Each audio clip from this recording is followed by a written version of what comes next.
Williams, Wendy Williams. I love Wendy.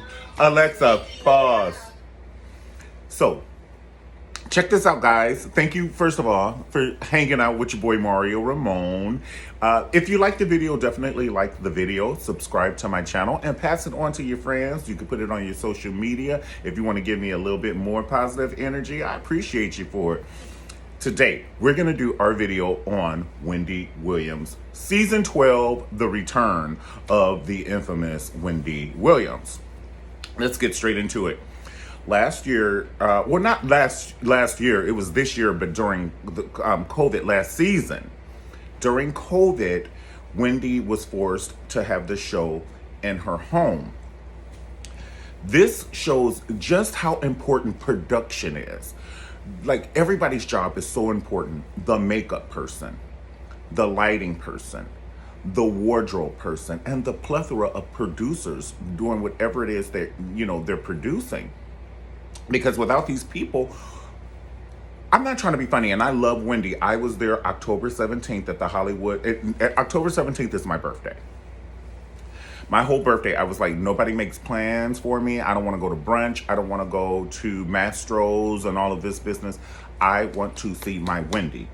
So I'm rooting for Wendy as if she were a sister or a cousin of mine. So when she was in COVID at home doing her shows, and I was very strong on how I felt, and I'd say it again, but I would leave comments on her actual page, letting her know the lighting is not cool. The makeup is not, your guest shouldn't look better than you. Like, get a ring light.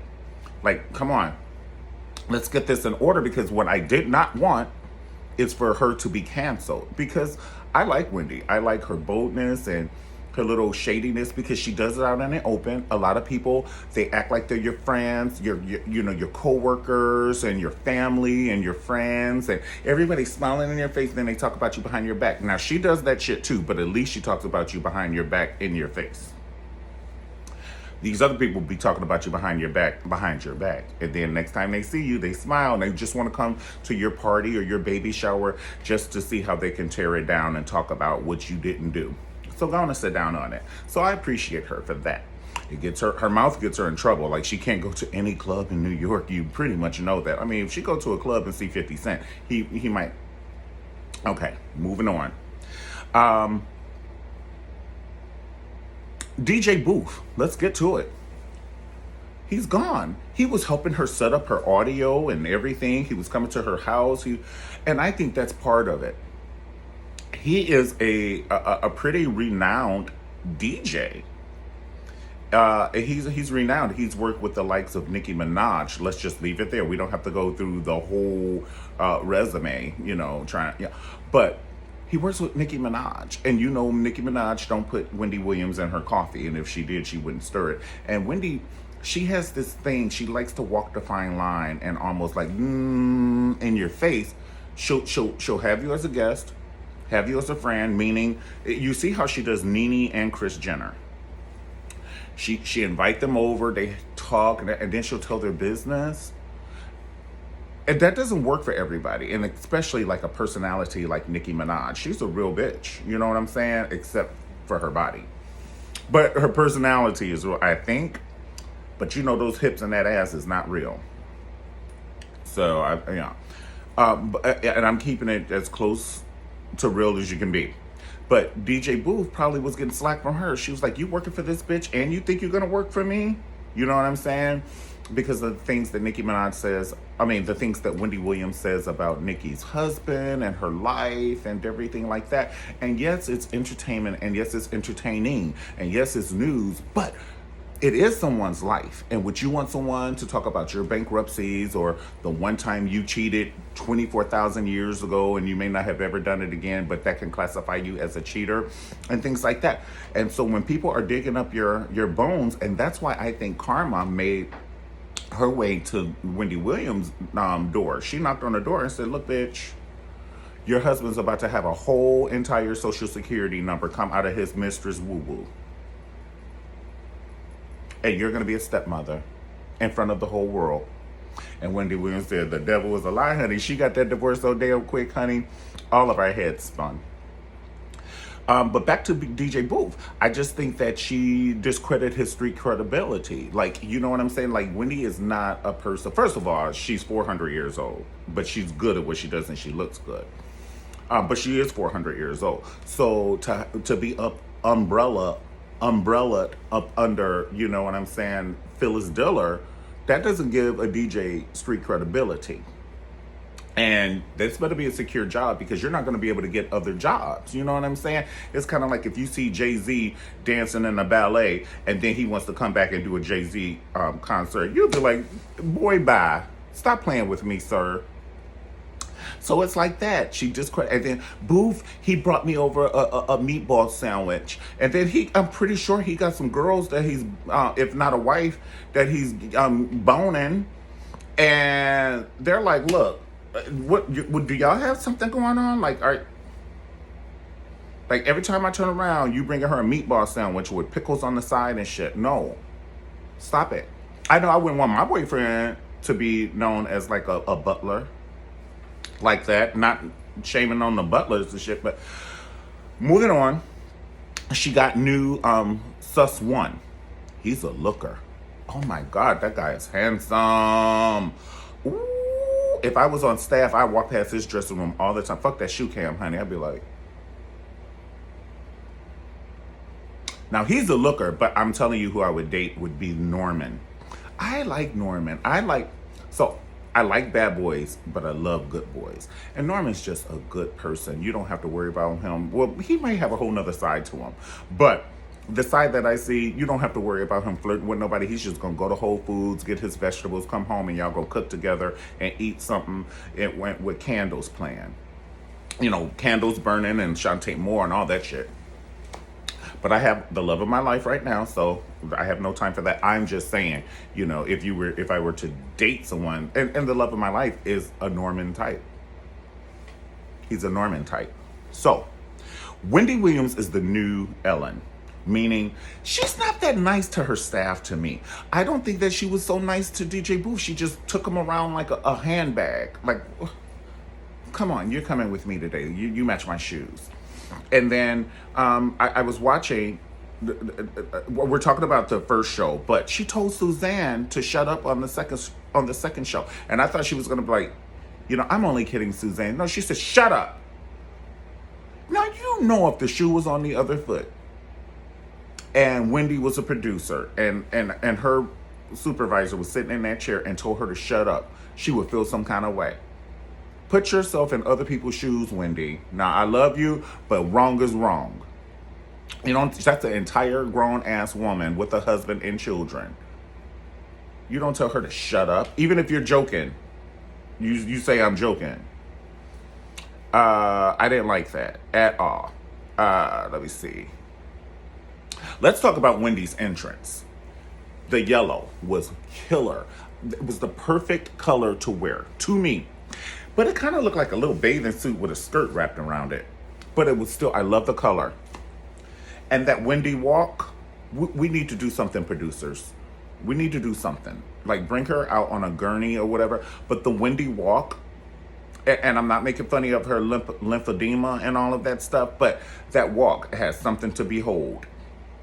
I don't know if she needs to be on a conveyor belt and just, and you know, like one of them treadmill things, and they just have her push and come to the seat, or she might need to be in the seat and the conveyor belt. I don't know what we need to do. But Wendy's walk, it looks like she spun around 20 times. You know how when you spin a baby around, or you spin around 20 times when you plan, and then you put the baby down, and the baby be like, I mean, she got the dizzy walk. And you can't have the dizzy walk and you talking about everybody. You just can't have that. You cannot have the dizzy walk and you talking about everybody. The audience is spread out. It's her producers and people who work for the show. Everybody's spread out and they're wearing how you doing face mask. I love the idea. Whoever did that deserves a bonus with the how you doing face mask. And I like that, you know, everybody's wearing their mask and you get to see how produced the show really is because the hand claps are still there. Everybody's still shaking their head.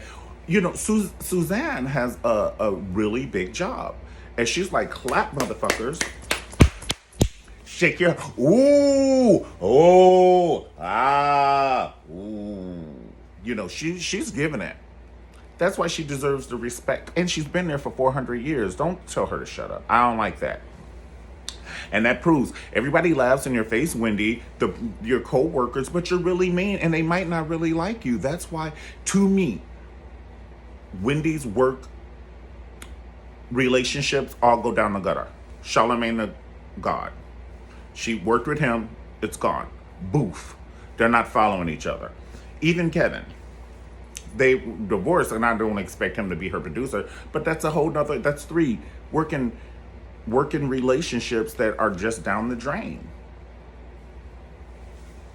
And you don't want to do that to Suzanne as well. And Norman. She just, I don't know.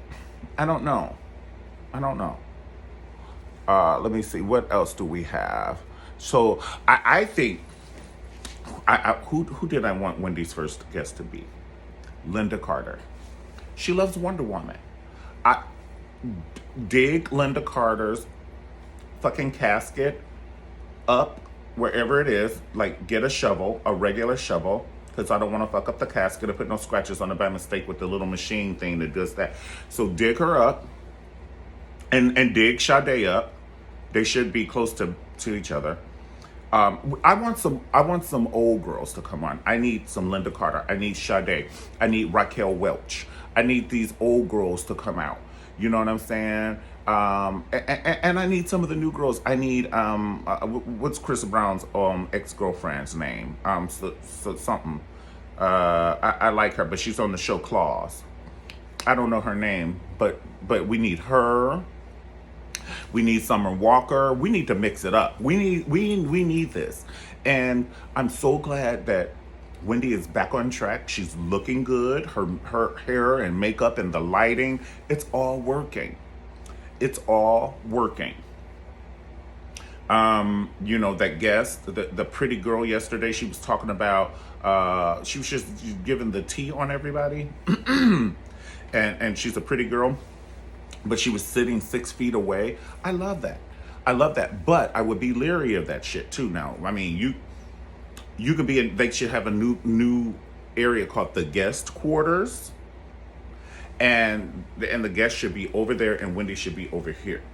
Because that's still a little too close. Like, the person may have checked negative yesterday, but you never know who they came in contact with on the elevator, or if they have a driver or anything. I mean, this corona is just so touchy that you just can't be too sure. You cannot be too sure, not too short, too sure. And you just don't want to jeopardize yourself, you know, and your health and everything. And I'm glad that Wendy, she beat that shit. Like, she stayed quarantined. And like I said, she did her show and DJ Booth came over and helped her with the audio and all of that stuff. But it was boring as fuck. It was boring as fuck. I don't want to see you cook a deviled egg. I don't want to see you make one. I don't want to see you eat one. That shit was boring. And to me, Wendy never wants to show her house. I get it. But you showed all that clutterness. It looked like Sanford Arms. All that shit around there. And it was just, I was hyperventilating. And I wanted more from her. You know what I'm saying? Like, I don't want the show to get canceled. But nobody wants to see that. Don't nobody want to see that. They should have turned that camera around, got her a ring light, and we needed to, even if she don't want to show her house, open your curtains up and show us your beautiful view and take the shot with you here, and this is your view in back of you. But then again, she'll be like, well, somebody can tell where I live. So I get that. I don't know. Get a crushed velvet, like, rip this jacket up, honey. Rip this jacket up and make you a curtain, honey, and then you stand in back of your little velvet curtain and give it to us. But that deviled egg show was not working for me. She just sitting there eating eggs and dry ass toast and shit. Like, don't nobody want to see nobody eat? I don't want to see you eat. You should have did that shit before we came on air, honey. And this national TV too. I'm so glad she got it together. I'm so glad the producers are safe. I'm so glad that Norman is safe. I love me some Norman too. Like I said, his hair is looking like Tracy Chapman's now, but he's still gorgeous. That's how you know. Him and what's my other guy's name? Oh my God, my baby, my boyfriend, he loves this guy. Trevor Noah. Oh my God. My boyfriend would push me down a flight of imaginary stairs for Trevor Noah. He'd be like, hey, baby, look over there. And I'll look over there and he'll just push me down a flight of imaginary stairs, circular, so I can get to the bottom and never come back up, honey. And he'll be going to brunch with Trevor Noah in a heartbeat. He think I don't know. I already know. It's okay. I love him. We just ain't going to no Trevor Noah concerts no time soon, honey. I don't want to have to fuck neither one of them up. Okay? All right. I love you, baby, and you know it. I will cut you in your sleep, pumpkin lamb. Yes, I will. All right, guys. Well, listen, thank you so much for tuning in to another exciting Mario Ramon review. I appreciate you taking time out of your day to hang out with little old me. Don't forget to subscribe to my channel, like the video, and I love the comments because I comment back. I reply, I respond, and I don't run away from any comments, even the hard ones from the Trump supporters, okay? Oh my God, honey, there's nothing I can do. I don't reply to the Trump supporters because a lot of them are fake accounts. Like, they have no subscribers, they have no videos, and I'm not gonna argue with a fucking ghost. Now, I might get some holy water and throw it at you, honey, or do a seance, but I'm not gonna sit here and argue with a person that doesn't exist to me. And I don't give a shit. I didn't know you Tuesday, and I don't know you today, and I don't give a shit if I meet you tomorrow. I don't give a shit. Okay? All right. Well, God bless you, and you have a great day, and I'll see you next time on the Mario Ramon Review. Alexa, continue. Wendy Williams. I love the gossip on Wendy Williams. Wendy Williams. Definitely tell me if you saw the Wendy Williams show. What did you think about the first episode of season 12? Thank you so much once again, and I'll see you next time. Peace.